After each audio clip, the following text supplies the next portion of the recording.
مفتی صاحب ابھی جو آپ نے فضائل اعمال کے بارے میں کہا کہ اس میں کچھ من گھڑت جو ہے وہ احادیث بھی ہیں، اور میرا سوال بھی اسی تعلق سے ہے. تو جو من جی گھڑت احادیث پڑھنے کے بارے میں جو وعید ہے، اس کا ہاں مفہوم ہے کہ جو من گھڑت احادیث پڑھے اس کا ٹھکانہ جہنم سمجھ لے. تو فضائل اعمال میں بھی کچھ من گھڑت احادیث ہیں. تو جب کوئی عالم ہو، وہ جب اپنی مسجد میں اس کتاب کو پڑھتا ہے، اس کو معلوم ہے کہ یہ من گھڑت حدیث ہے، تو ہاں پھر وہ اس حدیث کی جو وعید ہے وہ اس میں داخل نہیں ہوگا. دیکھیے کتاب کے اندر جو ہے شیخ زکریا رحمۃ اللہ علیہ نے لکھا ہے نا، وہ صیغہ تمریز سے لکھا ہے. آپ کا نہیں، مائک ذرا جیسے آپ کو میوٹ میں کر اگزامپل دیجیے نا. دیتا ہوں، میں آپ کو ہاں میں اگزامپل سمجھ دیتا گیا، ہوں. میں سمجھ گیا آپ کا. نہیں، ٹھیک ہے ایگزامپل دے دیجیے پہلے، پھر میں بات کرتا ہوں. ہاں، جیسے حضرت بلال کا ایک واقعہ ہے کہ حضرت بلال جو ہے وہ اللہ کے نبی کے انتقال کے بعد ملک شام چلے گئے. پھر اللہ کے ہاں نبی ان کو خواب میں آئے، مدینہ آئے. پھر حضرت حسن حسین رضی اللہ تعالیٰ عنہ سے اذان کی جو ہے وہ خواہش کی. انہوں نے اذان دی تو بے سارا مدینہ رونے لگا. میں نے ایک عالم کے بیان میں سنا کہ یہ من گھڑت واقعہ ہے، اور یہ حکایت صحابہ میں لکھا ہوا ہے. ٹھیک ہے، اب میں آپ کو یہ بات سمجھاتا ہوں کہ اس واقعے کی سند کو ابھی فی الحال کے لیے ایک سائڈ پر رکھیے.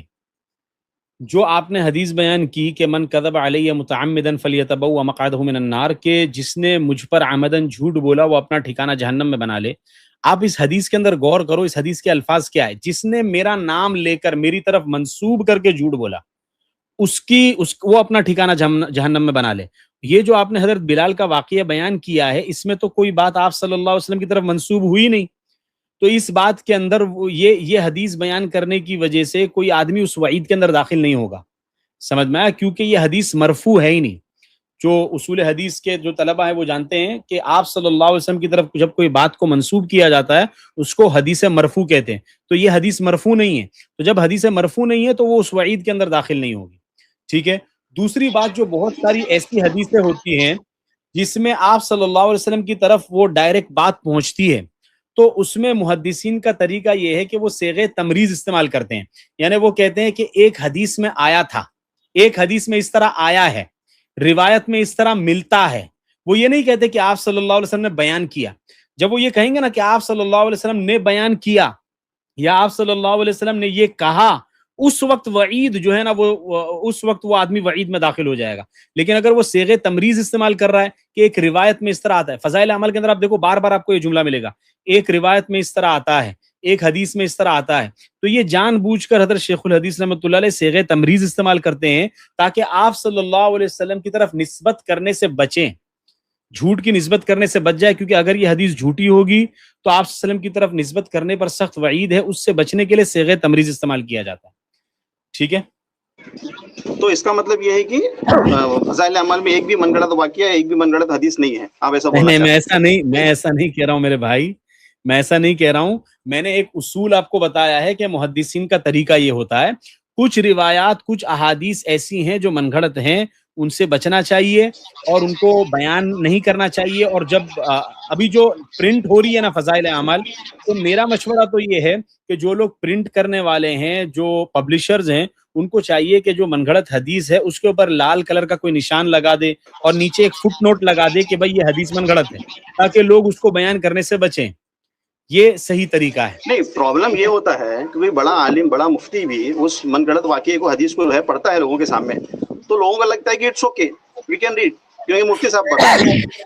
نہیں تو مسئلہ یہی ہے نا کہ وہ جو بڑا عالم ہے اس کو پتا ہونا چاہیے، وہ حدیث کی تحقیق کرے، وہ دیکھے کہ اگر واقعی میں یہ حدیث نہیں ہے تو اس کو پبلک کے اندر بیان نہ کرے. پھر وہ گھما پھرا کے وہی مسئلہ آتا ہے نا کہ فلاں مفتی صاحب جو ہے کچھ نہیں بول رہے، آپ تو اتنا بولتے رہتے ہو. تو گھما پھرا کے بات یہیں پہ آتی ہے. کون سے مفتی صاحب نہیں بول رہے؟ سمجھا نہیں میں. کوئی ایک مفتی صاحب ہیں، مسجد کے امام ہیں، وہ فضائل عمل کا وہ من گھڑت واقعہ پڑھتے ہیں اور وہ کچھ نہیں بولتے ہیں. اور کوئی دوسرے جیسے آپ بول رہے ہو کہ بھائی وہ بات صحیح نہیں ہے، تو پبلک کیا بولتی ہے کہ وہ مفتی صاحب نے تو ہمارے مسجد میں تعلیم کی، انہوں نے تو کچھ نہیں بولے، آپ تو ایسا بول ٹھیک رہے ہے. ہو. یہ سیم چیز کیا ہماری زندگی میں نہیں؟ آپ کا مائک تھوڑا میوٹ کر دیجیے. یہ سیم چیز، اختلاف جو ہوتا ہے، کیا ہماری زندگی میں نہیں ہوتا؟ ایک ڈاکٹر کے پاس ہم جاتے ہیں، وہ بولتا ہے کہ بھائی اس طرح کرو، دوسرے اسپیشلسٹ کے پاس جاتے ہیں کہ وہ بولتا ہے کہ نہیں یہ غلط ہے، تو ہم اسپیشلسٹ کی بات کو مان لیتے ہیں نا. ہم یہ تو نہیں کہتے کہ چونکہ دونوں اختلاف کر رہے ہیں اس وجہ سے دونوں غلط ہیں. ہم یہ نہیں کہتے. بالکل اسی طرح اگر مسجد کے امام صاحب کو بارے میں وہ صرف امام صاحب ہے, ان کو زیادہ جانکاری نہیں ہے, تو کوئی جو ماہر ہے, جو ایکسپرٹ ہے اس فن کا, جو فن حدیث کا ماہر ہے, جو اصول حدیث اچھے سے سمجھتا ہے, پڑھا ہے, اس سے ہم پوچھ لیں, وہ بتا دے گا. اچھا یہ غلط ہے, ٹھیک ہے ہم مان لیں, اس میں کوئی مسئلہ نہیں ہے. ٹھیک ہے, ابھی کتنے مفتیوں کو آپ خود بھی دیکھیں گے فضائل عمل کی تعلیم کرتے ہیں, لیکن کبھی نہیں بولتے ہیں کہ یہ واقعہ جو ہے وہ روایت سے ثابت نہیں ہے. حدیث ہو یا واقعہ ہو, دونوں کو بول رہا ہوں میں. نہیں تو ان ایک کو مفتی آپ بولنا بتا دو مجھے, کسی نے بولا ایسے مسجد میں تعلیم کرتے نہیں, ہوئے. ان کو بولنا چاہیے. جو لوگ, اصل میں مسئلہ یہ ہے کہ جو لوگ بھی فضائل اعمال کی تعلیم کر رہے ہیں وہ 99% وہ تبلیغی ہوتے ہیں, وہ عالم ہی نہیں ہوتے. سمجھ میں آیا؟ اس میں سے 1% کچھ ایسے لوگ ہوتے ہیں جو مسجد کے امام صاحب ہوتے ہیں, عالم ہوتے ہیں, وہ 1% کے اندر بھی وہ لوگ اصول حدیث کے ماہر نہیں ہوتے. تو وہ لوگ بیچارے کیا بتائیں گے, ان کو خود ہی نہیں معلوم. چلیے سمجھ ٹھیک میں ہے, آیا؟ اگر غیر عالم پہ تعلیم کرتا ہے لیکن عالم سامنے بیٹھ کے سنتا تو ہے نا, عالم مفتی ہاں سامنے بیٹھ کے سنتا تو ضروری ہے, ہاں, تو پھر بھی نہیں ان کو بولتا ہے. بتانا چاہیے نا, ان کو بتانا چاہیے. میں کہاں منع کر رہا ہوں, ان کو بتانا چاہیے. ٹھیک ہے, ٹھیک ہے, چلیے مجھے لینے کے لیے شکریہ, جواب ہو گیا, سوال ہو گیا میرا. جزاک اللہ, شکریہ, وعلیکم السلام.